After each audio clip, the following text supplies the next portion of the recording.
First, start with the fractions when adding or subtracting mixed numbers. Always start with the fractions.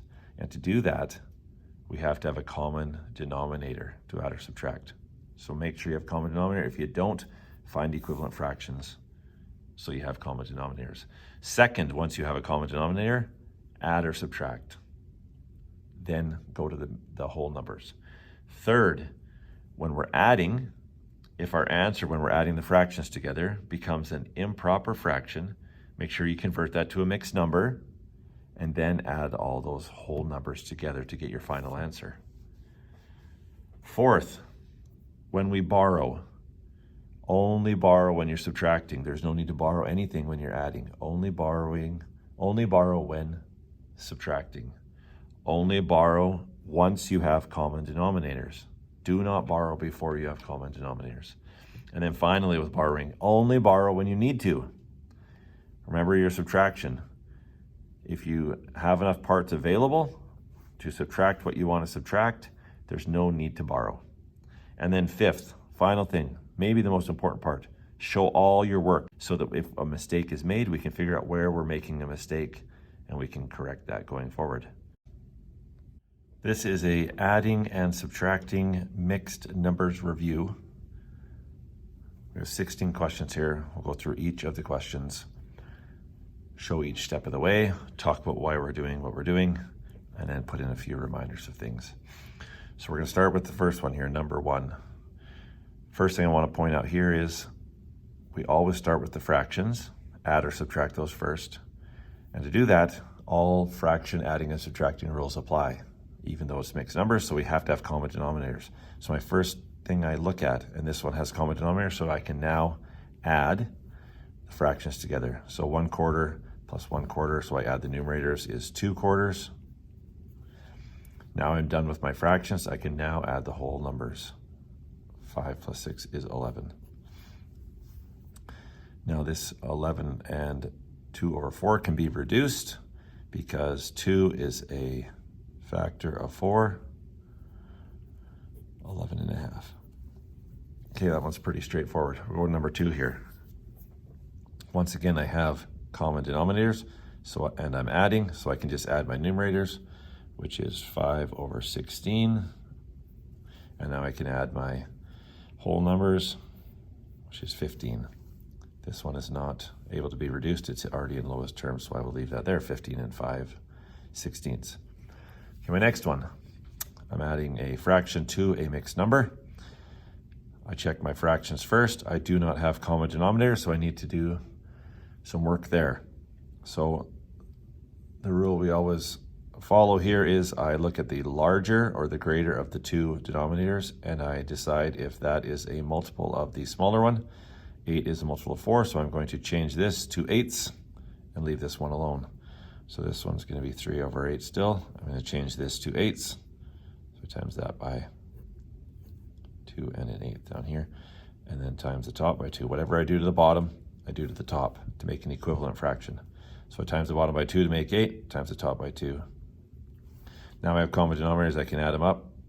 3 plus 2 is 5/8, and then my whole number's 2. This one is already in lowest terms as well. All right, next, number 4. Again, unlike denominators, 16 is a multiple of 2, so I'm going to make them both into 16. So I'm going to write those below, over 16 plus, oops, this is supposed to be a 3 and 15/16. So I times this by 8 to make it 16, so I'm going to times the top by 8. So my equivalent fraction of 1/2 is 8/16. I now have 16, so I can add them up. So I'm going to add up my numerators. 15 plus 8 is going to equal sign. 15 plus 8 is going to be 23/16. So I need to pause right here. I have a mixed number, or sorry, I have an improper fraction is about to be inside my mixed number. So if I added these up here, it would be 9 and 23/16. So I don't want to leave it like this. I need to change this improper fraction into a mixed number because I can get another whole out of this one. Okay, so 23/16 into a mixed number. I can make one group of 16 out of 16. Now what's that left over? Take away those 16 parts for the whole, and that leaves over plus 7/16. So it's 1 whole and 7/16. So here's the important part. We have to remember this here represents this part. So I now need to add my 9 to that. So our answer is 10 and 7/16.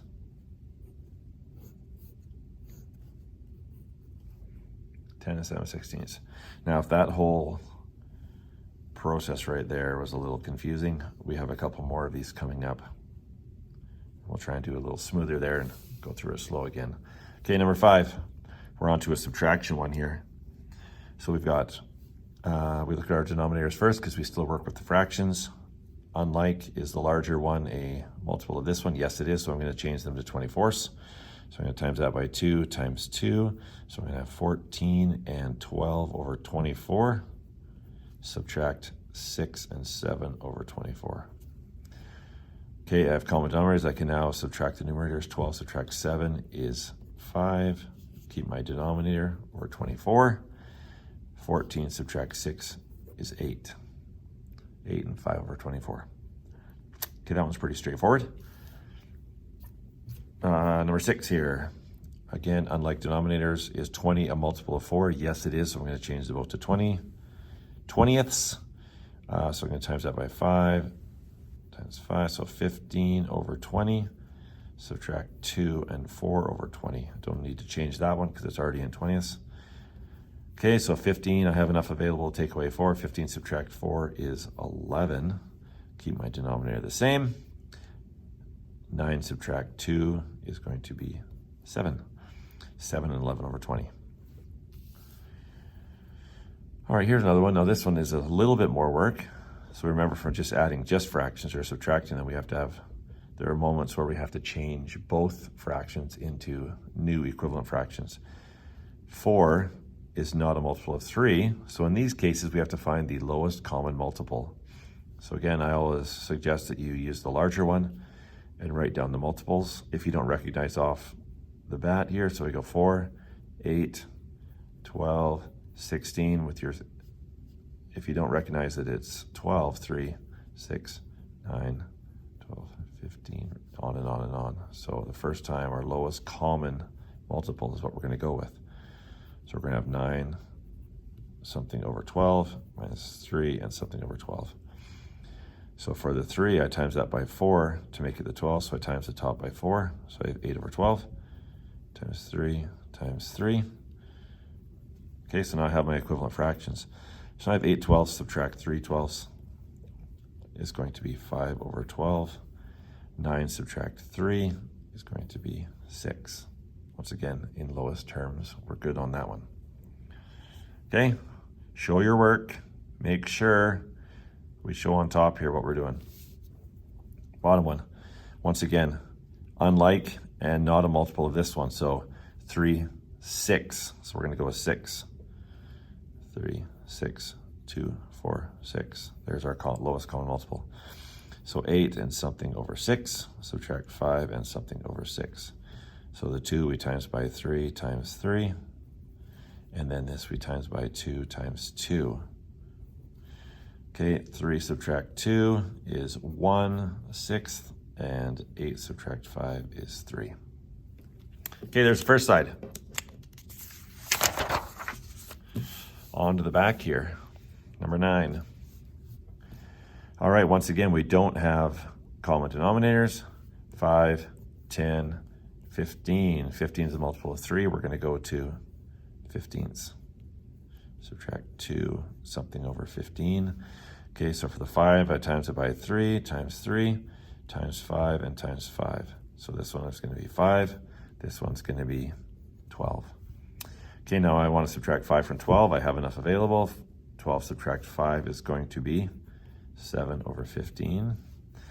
5 subtract 2 is 3.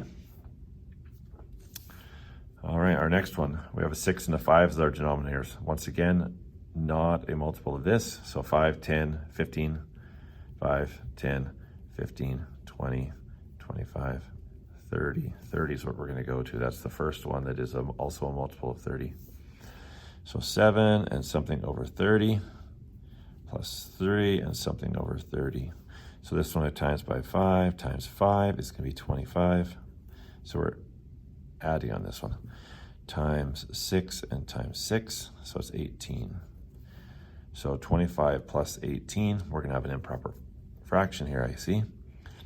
Okay, so 25 plus 18, if you want to do that on the side here, we're adding those. Okay, that's 1343. Okay, so here for the fractions, I have 43 over 30. Now at this point, I want to turn this into an improper fraction and put it down here. So out of 43, I can make one group of 30. So I take away those 30 parts, and what's left over? 13. So 1 and 13 over 30. So now that I know that that is going to be my fraction, this is the fraction portion being added together, I need to add on the whole number. So I have 7 plus 3 is 10 plus 1 is 11. So it's 11 and 13 over 30. Okay, so again, a reminder, this part is the answer for adding the two fractions together. So then we add the wholes to that fraction part is why we add the whole numbers there together to get our 11. All right, here we go. Oh, we have common denominators. Awesome. So we can just subtract those. So I want to subtract 3 from 1. All right, I don't have enough parts available currently in this one. So again, we practice borrowing in class. So we're going to show that we need more parts available. So in class, we talked about how this is 9 groups of 4 over 4. So I'm going to borrow one of those groups of 4 over 4. So I'm going to add 4 over 4 there and make that an 8. So now, please follow this step where you write this new one here, 8 and 5 over 4, subtract 5 and 3 over 4. So I want to subtract 3 from 5. I have it available, so my parts are there. So 5 subtract 3 is going to be 2 over 4. And now I subtract my whole numbers, and I get 3. Okay, on this one, this can be reduced because 2 is a factor of this, of 4. So it's going to be 3.5. All right, let's try again here. We have another borrowing one here, as 7/8 is bigger than, or greater than, sorry, than this. Okay, so I have my common denominators. That's the first thing I do. I don't borrow anything off the top. I make sure they're common first. They are. Now I can do it. I don't have enough of it parts available. I need to borrow some more parts from this, make it 11. And I'm going to add, what's my group I'm adding? 8 over 8. So now I rewrite it below. 11 and 13 over 8. Subtract 5 and 7 over 8. So now I have the parts available to subtract. I have common denominators, so I can go ahead and do the fraction portion. 13 subtract 7 is going to be 6 over 8. And 11 subtract 5 is going to be 6. Now these, as you notice, they're both even, so bare minimum, I can divide these by 2 to reduce it. Divide by 2, divide by 2. So I'm going to have 6 and 3 over 4. 6 3/4. All right, there's another great borrowing one. Remember, the important step I want to stress here is once you borrow and show that you're doing that, to rewrite the whole statement right below so that we can see what's happening so we don't get lost up in here. Here we go. So I have fifths already, 3 subtract 2, so I'm going to have to borrow on this one as well. So because I have common denominators, I can go ahead and go with this one. So I'm going to borrow, so that's a 2. So I'm adding together there, taking that whole, and it's a 5 over 5. I'm going to rewrite it, 2 and 7 over 5, subtract 1 and 3 over 5. So I want to subtract 3 from 7. Perfect, I have enough parts. Gives me a 4 over 5. And then 2 subtract 1 is 1. Number 14. Unlike denominator, so I got to do, this one shows the steps first here. I don't start borrowing because I know that a half is smaller than 3/4, so I need to make this bigger. I have to do this part first. So I'm going to, 4 is a multiple of 2, so we're going to times by 2, times 2 is going to be 5, and 2 over 4, subtract 1, and 3 over 4. So there's my new statement. Now that I have common denominators, I can now borrow. So I 4, and I'm adding on a 4 over 4. So now I have 4 and 6 over 4, subtract 1 and 3 over 4. So now I subtract my fractions because I have enough parts available. I'm going to 3 over 4, and then 4 subtract 1 is 3. All right, another one here. So in unlike denominators, 10 is a multiple of 5. I'm going to change this to fifths, to tenths. So I'm going to times by 2 times 2. So my new fraction is 10 and 8 over 10. And then we're adding 4 and 9 over 10. All right, so I'm adding this time, okay? I don't have to borrow anything. I just about made a common student mistake there. So I have 9, and then I add 8 is going to give me 17 over 10. Okay, again, I'm going to pause there because I want to turn that into a mixed number. So I can make one group of 10 out of this, so take those 10 parts away. I have my 1, so 17 subtract 10 is going to leave 10 parts left over. Denominator stays the same. So now I know it's going to be 7 over 10 is my fraction. I need to add the whole numbers. 10 plus 4 plus 1 is 15. All right, our last question here. Unlike denominators, so 4, and we're going to times that by 8 times 8. So we're going to have 8 over 16. And we're adding 1 and 9 over 16. So now common denominators, add away 9 and 8 is 17 over 16. So again, I've got an improper fraction, make that into a mixed number. I can make one group of 16 when I have 17 parts. So subtract those 16 parts, there's 1 left over out of 16. So we're going to now add the whole numbers up because I know that it's 1/16. So 4 plus 1 plus 1 is going to be 6 and 1/16. As we end here, some reminders. First, start with the fractions when adding or subtracting mixed numbers. Always start with the fractions. And to do that, we have to have a common denominator to add or subtract. So make sure you have common denominator. If you don't, find equivalent fractions so you have common denominators. Second, once you have a common denominator, add or subtract. Then go to the whole numbers. Third, when we're adding, if our answer when we're adding the fractions together becomes an improper fraction, make sure you convert that to a mixed number and then add all those whole numbers together to get your final answer. Fourth, when we borrow, only borrow when you're subtracting. There's no need to borrow anything when you're adding. Only borrow when subtracting. Only borrow once you have common denominators. Do not borrow before you have common denominators. And then finally with borrowing, only borrow when you need to. Remember your subtraction. If you have enough parts available to subtract what you want to subtract, there's no need to borrow.